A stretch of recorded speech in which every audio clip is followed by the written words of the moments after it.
this is a time when we got it right. We got it right as Americans, and that's why we're American.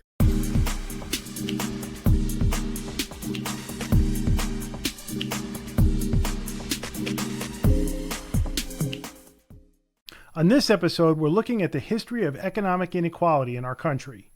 With us today is Kevin Cohee, President and CEO of OneUnited Bank.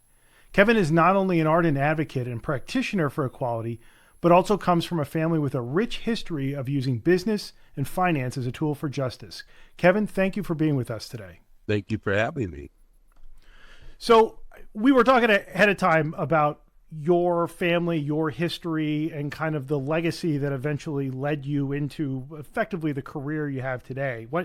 Tell us a little bit about that. Like, how far does this go back, and where does it start for you? Oh, well, it goes to the mid 1800s. I'm one of those unique Black Americans who has an extensive understanding of the history of my family because it's been well documented.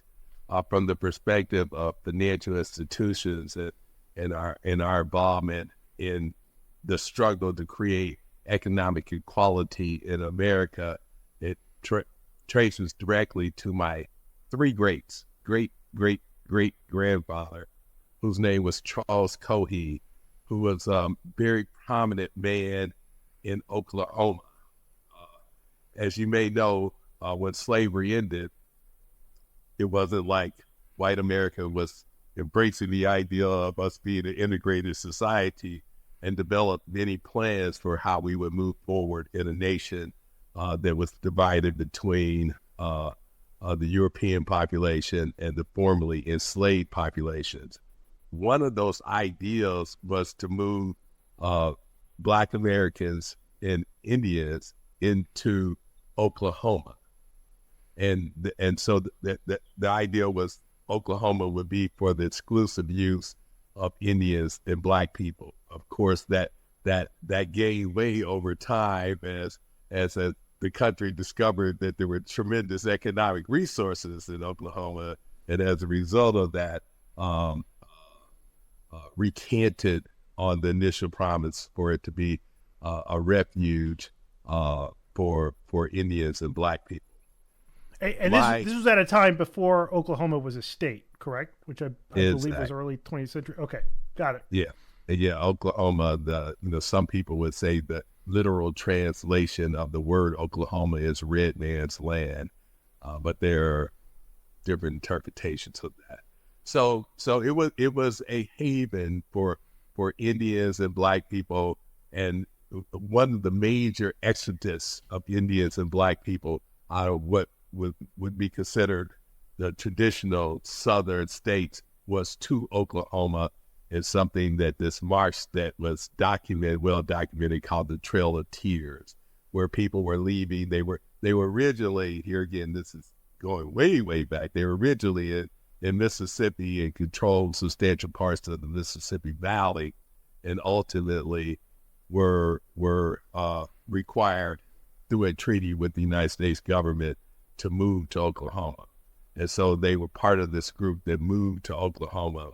One of the things that was unique about my great-great-grandfather was that he was part Chickasaw, part Black American. And so he knew how to speak the language of both this particular Indian tribe and tribes and European Americans. So he was an interpreter, so he could communicate back and forth. And so that gave him a position of having resources and having power within society because of this interpreter position.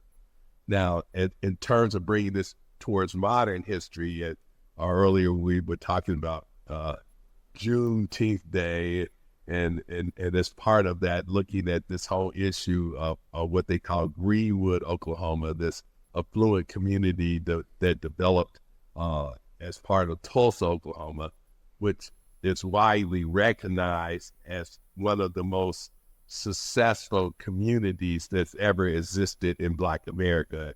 It was a fully self-sufficient community that with stores and churches and lawyers and every kind of profession that exists, creating this very prominent society that's well known.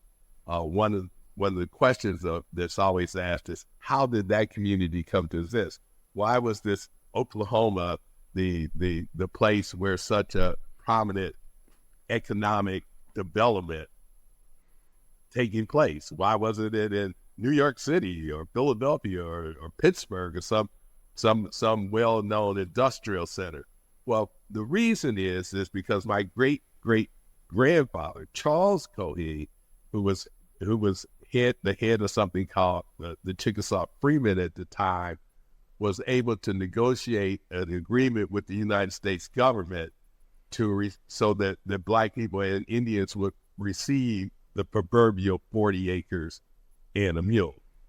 And so, as you may know, with slavery ended, one of the plans of what was going to happen with the formerly enslaved people was they were all going to receive 40 acres and a mule.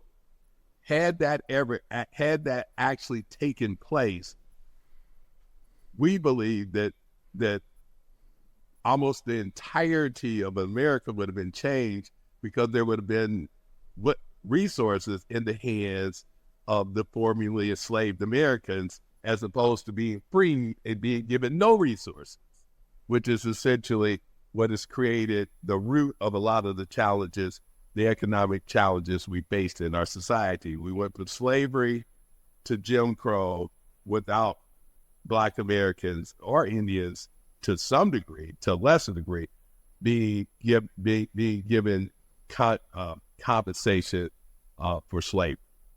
So, at any rate, Charles Cohee, my great-great-grandfather, negotiated the agreement with the United States government to get the 40 acres and the mule, which was the economic underpinnings of the creation of what they now call Greenwood, Oklahoma, which was this prosperous community. And that was that the Dawes Act that did that kind of cutting up of tribal lands, et cetera, and allocations, yes. Mainly in Oklahoma, right? It was Oklahoma was the kind of the focus of that. Okay. Yeah. Yes. Exactly. That was the Dawes Commission, and he was the negotiator. That having understood even then the significance of having communities that could grow and prosper, and that if people were given the opportunity, given the resources, that they could effectively participate in society. And so that struggle. So my family has been involved in the struggle for equal rights, both social and economic rights, going back to the 1800s. Now, of course, there's a postscript to the story about Tulsa, about what happened in 1921, correct? 21, yes. That was the Tulsa Massacre, right? Or exactly, referred to, right? Which ended in 3 or 4 days of violence and almost the near destruction of the entire community, correct? Well, the total destruction of the entire community.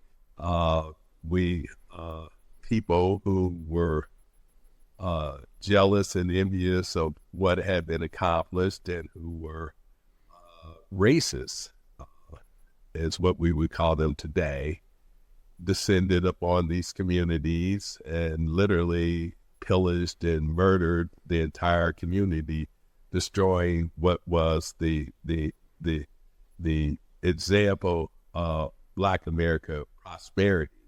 Also, an event that was forgotten for 70 or 80 years, essentially. Forgotten might not be the right word, but it really only very recently was kind of recognized for the significance of what had happened. It's like so many things. Here again, we're talking offline about Juneteenth, and it in some ways it's similar. It's a similar event. It's as you know, Juneteenth has just been a national holiday since 2021. And as a country, we don't understand Juneteenth. We've largely forgotten about the event. And now, what many people still think is that Juneteenth is a holiday for Black people, as opposed to it's a federal holiday celebrating the best decision that this country has ever made. It literally, the decision to free enslaved people on American soil was the best decision this country has ever made. We simply could not be America if we were still had slavery as a primary institution.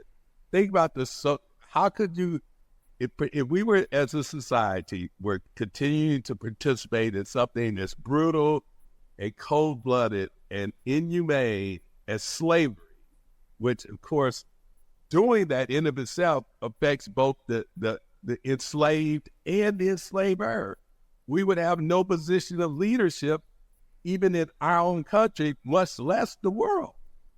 That single bit, the social and economic impact of free enslaved people was the single best decision our country ever made. That's why we're Americans. That's what made us Americans. That's what made all of our core values have meaning. The whole business of all men and women being created equal with the opportunity for liberty and justice for all would mean nothing if we still had the institution of slavery. Not to mention, it would have been an absolute economic disaster. Now, at the time, this was a brilliant and bold economic bet. Half our country had slavery as the economic backbone of the country. And we had to be willing to give up half of the economic backbone of our country in recognition that to be all that we could be, we had to do it because there was a much better economic income as a result of doing it. And so that's the importance of Juneteenth. Juneteenth is a holiday for all of us. It's all Americans. It's not just Black people. We all continue to benefit and prosper by that single decision to free enslaved people on American soil. And the date of June 19th was the date, if I remember correctly, this is right when the Emancipation Proclamation was actually instituted or enacted in the territory of Texas at the time, correctly? No. What happened is that the slaves in Texas had not been informed that they had been emancipated some 2 years earlier. That information wasn't spread. June 19th is when Union soldiers arrived in Galveston, Texas, and told the slaves that they were free. So they had been free for over 2 years, but nobody had told them that they were free. And so it was originally a day of celebration primarily in Texas. And in the 1980s, Texas made it a state holiday. And then that was followed by many other states making it a state holiday. But the recognition by the Biden administration 2 years ago that this should be the 11th national holiday, it shows the progress and development of our thinking. We're here again, as I said, we're just understanding that this was the most significant decision we ever made as a country. Period. It's what made us Americans. It's what gave us the moral standing to implement the core ideal of the framers. Even if when they came up with the original Constitution for the United States, even if they didn't totally understand what some of the terms they were using meant, it was the philosophy underlying that terminology that has made us great today. So maybe they said all men are created equal. Well, what they really meant was all people are created equal in terms of a modern society. And so that's why this holiday is so important. It should, all the corporations, the governmental entities, we should all be holding massive celebrations. This is a time when we got it right. We got it right as Americans, and that's why we're American. You've got to realize that we were a slave state. What standing do you have? What credibility do you have amongst your own people? We would be in a constant state of disaccord if slavery still existed. It would break down in and of itself from us fighting each other, much less anybody being a beacon for democracy on a worldwide basis. And let's not forget the money. Now, here again, we're still in a position, and I think this is important for people to understand. Well, see, because we went from slavery, we then reneged on our promise for the 40 acres of the mule, and a mule, which set us back. But then Jim Crow set us back possibly even more.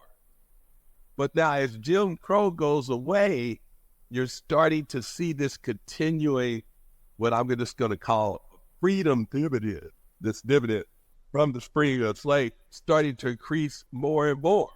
And now we're dealing with the last vestiges of this problem, which is morphed, and I'll talk about that in a second, which is lack of financial literacy.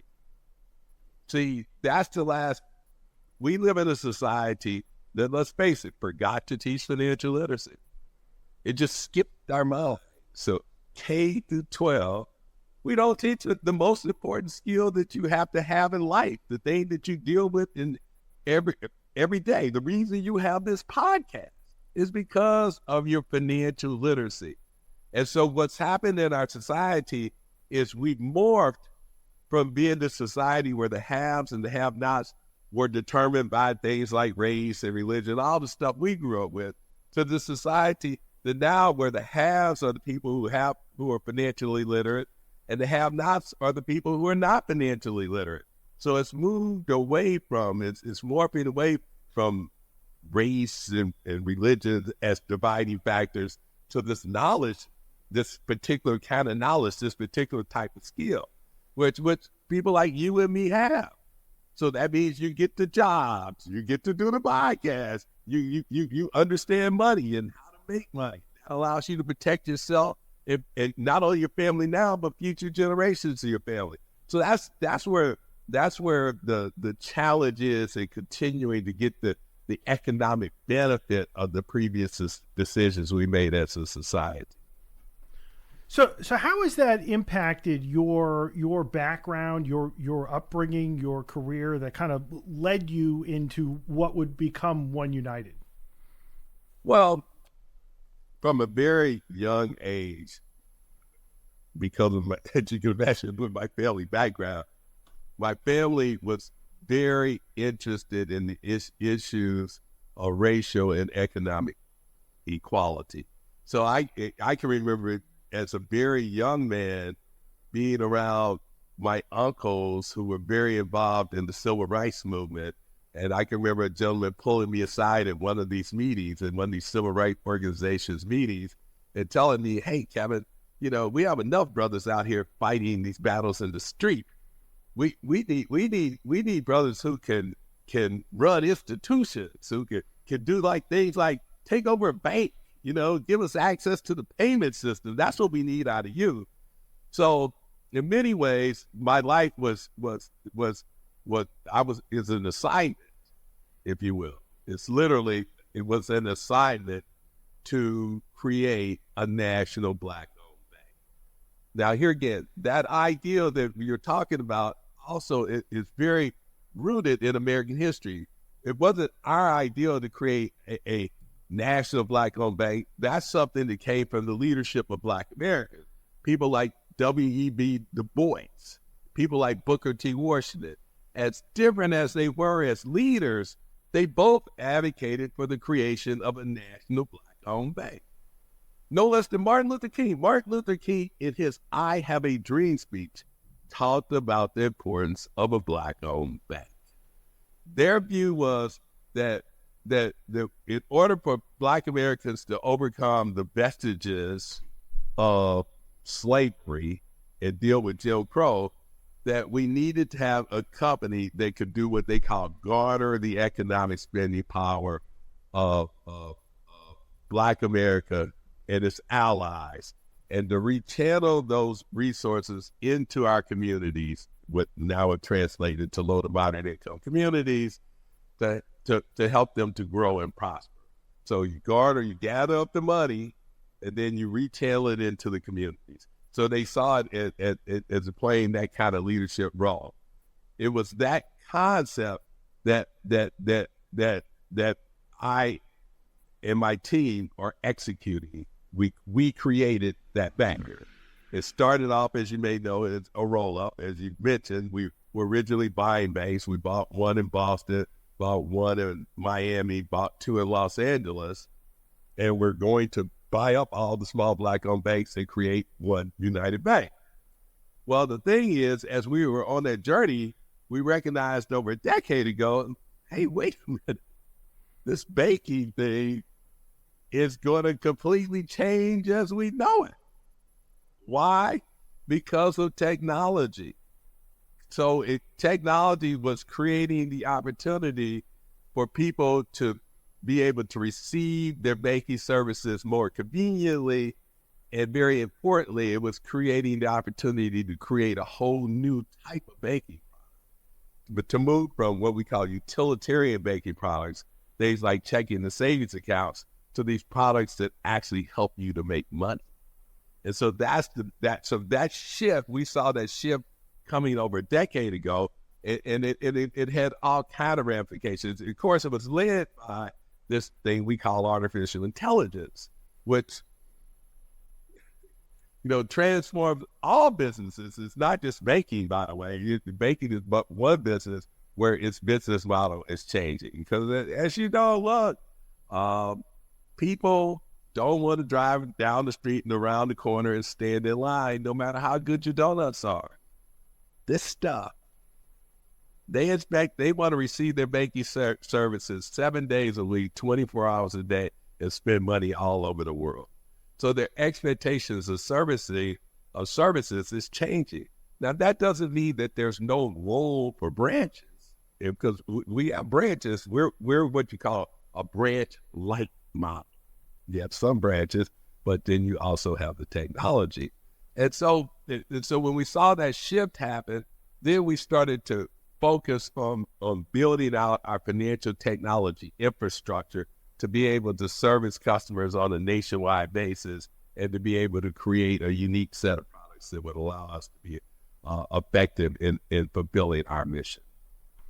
So beyond convenience and kind of riding the mobile wave, which was pretty common across banking in the past 10 or 15 years, what have you tried to do for the communities that you serve?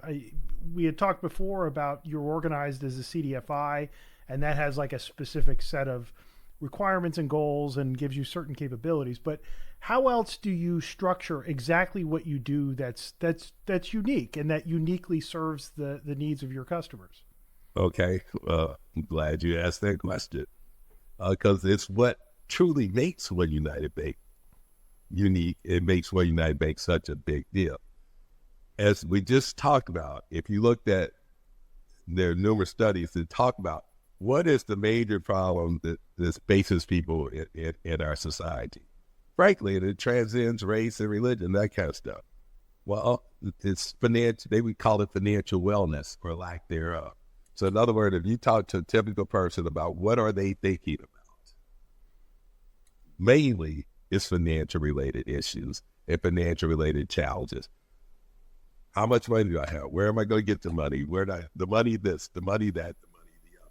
So that's, some would argue the most pervasive challenge that we face in our overall society. And certainly, when you look at low to moderate income communities and historically underserved minority population, it is far and away the major issue. So now what's underlying that is, as I just mentioned to you, is financial literacy or lack thereof. We don't teach it. So if you don't have the good fortune to have some kind of circumstances, whether it's your family or wherever it is, where you learn to be financially literate, you're not financially literate. And so therefore that is the pervasive challenge facing our community, and leads to things like the racial wealth gap and the income gap and all that kind of stuff. So what do? So we said, well, wait a minute, this artificial intelligence has the ability to dramatically enhance a person's ability to make financial decisions. So in other words, a person with much less knowledge than you or I can be in a position to make as good or better a financial decision as we can. So our lead product is called Wise One. What Wise One does is it aggregates all the data on a person. So it starts with that. So it brings together their assets, their liabilities, their net worth or lack thereof, their revenues, their expenses, their surplus or deficit, as the case may be. But most importantly, it shows them how to cash flow. And so it starts with helping people to understand where they are. Then our artificial intelligence technology comes in and helps the person to make better financial decisions. And that is going directly, you talk about what you can do for people and what can you do for your communities. How about empowering the entire community to be able to make better financial decisions on a nationwide basis? That's what OneUnited Bank has done. Then so do many of your, just back to the specific offering, do many of your customers exclusively bank with you? No, well, first off, a lot do. Many of our customers do exclusively bank with us, but a lot don't exclusively bank with us. That's the key to this, is you have to be able to, we believe you have to be able to pull all a person's financial information together, whether they just bank with you or not. You have to be able to get both the information inside the bank and outside the bank in order to be able to do that. That's the promise of the future, we believe. So that's an open gap right now from your capability, meaning the offering that you have, at least today, is limited to the transactions, the assets, et cetera, that they interact with OneUnited. No, not at all. Okay. No, that's a hard no. Okay, that's the very interesting part, because most when we talk to smaller community banks and credit unions, they say one of my bigger problems is I have a relatively small wallet share of the financial life of my customers and members. So how do you address that, and what value does that bring to your customers? Well, we address it through technology. And what it does is it brings tremendous value. Just that single thing brings tremendous value to our customers. Because once again, for most of our society, doesn't have the ability to organize information in that kind of way. So this ability to organize information is critically important. And people understand the value in that. And of course, they want you to be able to do that. So it's a very important differentiator that I'm talking to you about. Being able to do that, and then you have to go back to this thing you talked about with Terry, where you said Terry talked about this issue of trust. It becomes very, very important for these types of reasons. So that is one of the most significant things that's been done anywhere to help address these issues in so much of our population facing financial literacy challenges. Here again, you think about that what we just talked about. So where do you see that going then? Like, what's the next step? What's the capabilities that maybe don't exist today that you're looking forward to? Well, the capabilities that we're seeing, first off, it's just going to get better. It's just the ability to use that information to help people overcome the various financial challenges they face. It's just going to get greater and greater. So Here again, some people would argue that certain communities systematically overpay for mortgages. That's a big one right there. And so as we become better decision makers, we will be able to, it could be everything from, hey, maybe it's us, but it doesn't look like you have any life insurance. If we learn nothing else from COVID, that bad things happen to good people, and things like life insurance are critical. Being able to educate a person on the significance of that becomes a game changer for their life. Or things like, hey, Mr. Jones, it's great you making $67,000 a year, but should you be spending $800 a month or $700 a month on subscriptions? Here again, there's a little math here we could talk to you about after tax and all that. But then even if we can't agree on that, hopefully we could agree you shouldn't be paying Netflix twice. And so it's those kind of so where we see the industry going is it's being more and more effective, being more and more effective at helping people to make better decisions. That we believe that's the future of banking. And so if for segments of our population who are already challenged financially, it's critically important that they have access to that segment of our society, have access to these types of tools I'm talking to you about today, as opposed to these types of tools just being available, to people who have private bankers and that sort of stuff. So it's a democratization of the cutting edge technology that's taking place in the industry. But also delivered in like a high trust channel. Delivered in a high trust channel.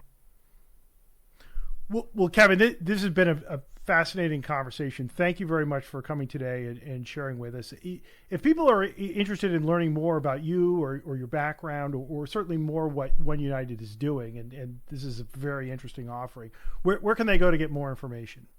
OneUnited.com. Great.